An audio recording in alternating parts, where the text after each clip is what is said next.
আসসালামু আলাইকুম ওয়া রাহমাতুল্লাহ। বিসমিল্লাহির রহমানির রহিম। আব্দুল মালিক প্রাইমারি এডুকেশনের পক্ষ থেকে সবাইকে আন্তরিক শুভেচ্ছা। আশা করি শিক্ষার্থীরা অনেক ভালো আছেন। আজ আমরা আলোচনা করব চতুর্থ শ্রেণী গণিত বইয়ের ৮৬ পৃষ্ঠার ৮ নম্বর অঙ্ক। এখানে দেওয়া আছে ২টি ঘন্টার মধ্যে ক ঘন্টাটি ৮ মিনিট অন্তর এবং খ ঘন্টাটি ৬ মিনিট অন্তর বাজে।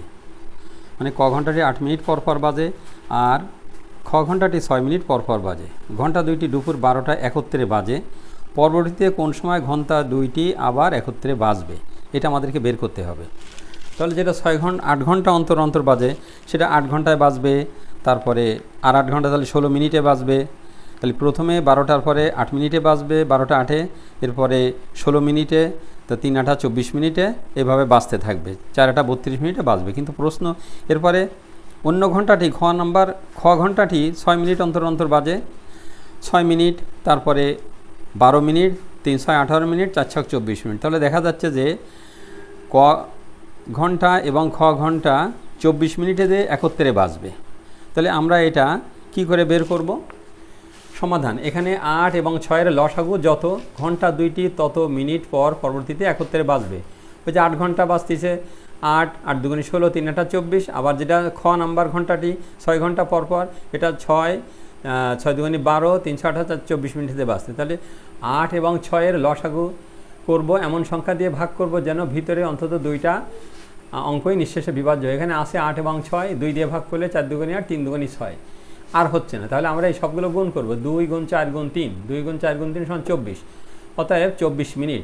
তো দুপুর ১২টায় ঘন্টা দুইটি ৭১ বাজার পর, দুপুর ১২টায় ঘন্টা দুইটি ৭১ বাজার পর পরবর্তীতে ৭১ বাজবে ১২টা ২৪ মিনিটে। তাই উত্তর ১২টা ২৪ মিনিট। আশা করি বুঝতে পেরেছেন। এবার আমরা আলোচনা করব ৯ লিখছিলাম কিন্তু ৯টা পরে বলছি, ১০ নম্বর আলোচনা করি। ১০ নম্বরে দেওয়া আছে ৭ সেন্টিমিটার লম্বা ও ৫ সেন্টিমিটার চওড়া আয়তাকার টালি। আমরা ঘরে যে টালি বিছাই সেই টালি লম্বা হলো ৬ সেন্টিমিটার এবং চওড়া হলো ৫ সেন্টিমিটার। এই টালিকে পরপর সাজিয়ে ছবির মতো করে, বইতে দেওয়াই আছে, ছবির মতো করে আমরা এমন একটি বর্গ তৈরি করব যে বর্গের ক্ষুদ্রতম বাহু কত হবে সেটা বের করতে হবে। আমি আবার অঙ্কটা পড়ি। পাশে দেখানো ছবির মধ্যে একটি ক্ষুদ্রতম বাহু বিশিষ্ট বর্গ তৈরি করতে চাইলে কত সেন্টিমিটার বাহু বিশিষ্ট ক্ষুদ্রতম বর্গ তৈরি করা যাবে? এখানে একটা কথা বলি, যেখানে ক্ষুদ্রতম থাকবে, ক্ষুদ্রতম হচ্ছে সাধারণ গুণিতকগুলোর মধ্যে সবচেয়ে ছোট সংখ্যাটি হচ্ছে লঘিষ্ঠ সাধারণ গুণিতক বা লসাগু। তাহলে যেখানে ক্ষুদ্রতম থাকবে, ছোট থাকবে, তাহলে সেইগুলো আমরা লসাগু করব। আর যেখানে থাকবে যত বেশি বড়, পরে অঙ্ক আছে অঙ্কে, যত বেশি বড় বৃহত্তম, এইগুলো থাকলে হবে গসাগু। কারণ সাধারণ গুণনীয়কগুলোর মধ্যে সবচেয়ে বড় সংখ্যাটি হচ্ছে গসাগু আর সাধারণ গণিতকগুলোর মধ্যে সবচেয়ে ছোট সংখ্যাটি হচ্ছে লসাগু। তাহলে এখানে আছে ক্ষুদ্রতম বাহু, তাহলে আমরা সহজে বুঝবো যে ক্ষুদ্রতম থাকলে সেটাকে আমাদের লসাগু করতে হবে। দেওয়া আছে টালি লম্বা ৭ সেন্টিমিটার ও চওড়া ৫ সেন্টিমিটার। এখানে ৭ এবং ৫ এর লসাগু যত, ক্ষুদ্রতম বাহু বিশিষ্ট বর্গের বাহুর দৈর্ঘ্য তত সেন্টিমিটার হবে। এখানে ৭ ও ৫-এর লসাগু হচ্ছে ৭ গুণ ৫ মানে ৩৫। ৩৫ হলো এমন সংখ্যা যে সংখ্যাকে ৭ দিয়েও ভাগ করা যাবে, 5 দিয়েও ভাগ করা যাবে। ৩৫-এর চেয়ে আর এমন কোনো সংখ্যা নেই যাকে 7 দিয়েও ভাগ করা যায় এবং 5 দিয়েও ভাগ করা যায়। অতএব এখানে লসাগু হচ্ছে ৩৫। ক্ষুদ্রতম বাহু বিশিষ্ট বর্গের দৈর্ঘ্য ৩৫ সেন্টিমিটার, উত্তর ৩৫ সেন্টিমিটার। আশা করি বুঝতে পেরেছেন। ৯ নম্বরে আছে আমার কাছে ৩৬ সেন্টিমিটার লম্বা ও ২৪ সেন্টিমিটার চওড়া একটি কাগজ। বইতে কাগজটা ছবিও দেওয়া আছে। আমি বর্গ আকৃতির কাগজ দিয়ে কাগজের পৃষ্ঠাটি ঢাকতে চাই। সম্ভাব্য সবচেয়ে বড় কাগজের বর্গটির বাহুর দৈর্ঘ্য কত হবে? ওই যে বড় লেখা আছে, বড় অর্থ হলো যে সাধারণ গুণনীয়কগুলোর মধ্যে সবচেয়ে বড় সংখ্যাটি হলো গরিষ্ঠ সাধারণ গুণনীয়ক বা গসাগু। তাহলে আমি এখানে লিখে দিয়েছি বেশি, বড়, বৃহত্তম, এগুলো থাকলে হবে গসাগু। তাহলে আমরা ৯ নম্বরে এটা গসাগু করব। ৩৬ এবং ২৪-এর গসাগু। ৩৬ এবং ২৪-এর গসাগু আমরা এমন একটি সংখ্যা ভাজক হিসাবে নির্ণয় করব যে সংখ্যা দিয়ে ভিতরের সবগুলোকে যেন নিঃশেষে বিভাজ্য করা যায়। এখানে জোড়, এখানে জোড়, অর্থাৎ ২ দিয়ে নিঃশেষে বিভাজ্য হবে। ২ দিয়ে ভাগ করলে ১৮ দুগুণে ৩৬, ১২ দুগুণে ২৪। আবার আছে ১৮ এবং ১২, ২ দিয়ে ভাগ করলে ৯ দুগুণে ১৮ এবং ৬ দুগুণে ১২। আবারও ৩ দিয়ে হচ্ছে ৯ এবং ৬-কে ৩ দিয়ে ভাগ করলে ৩ ৩-কে ৯, ৩ দুগুণে ৬।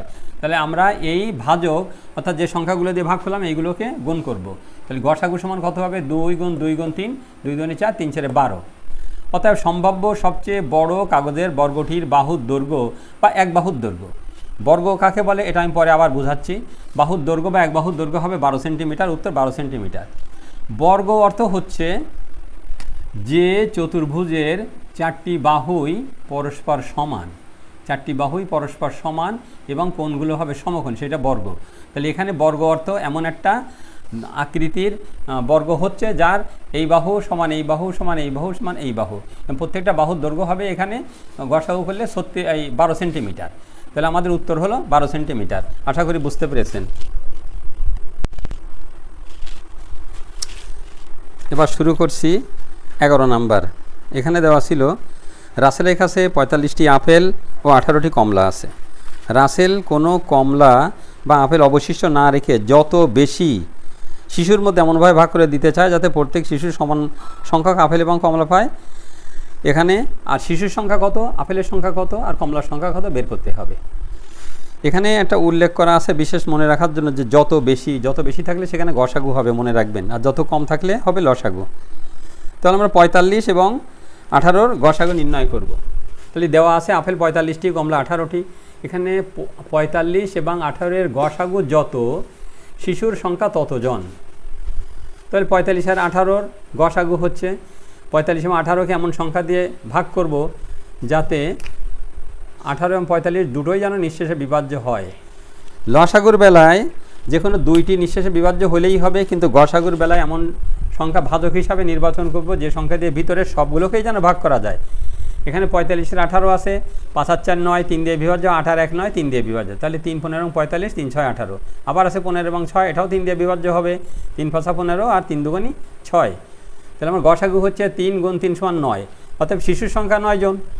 প্রত্যেকে আপেল পাবে 45 ভাগ 9 সমান 5টি করে, আর কমলা পাবে 18 ভাগ 9 সমান 2টি করে। উত্তর হবে 3টি। শিশুর সংখ্যা 9 জন, আপেল 5টি এবং কমলা 2টি। আশা করি সবাই বুঝতে পেরেছেন বা বারবার করে দেখবেন। এরপরে যদি কোনো সমস্যা হয় আমাকে জানাবেন। আজ তাহলে এখানেই শেষ করি। আসসালামু আলাইকুম ওয়া রাহমাতুল্লাহি ওয়া বারাকাতুহু।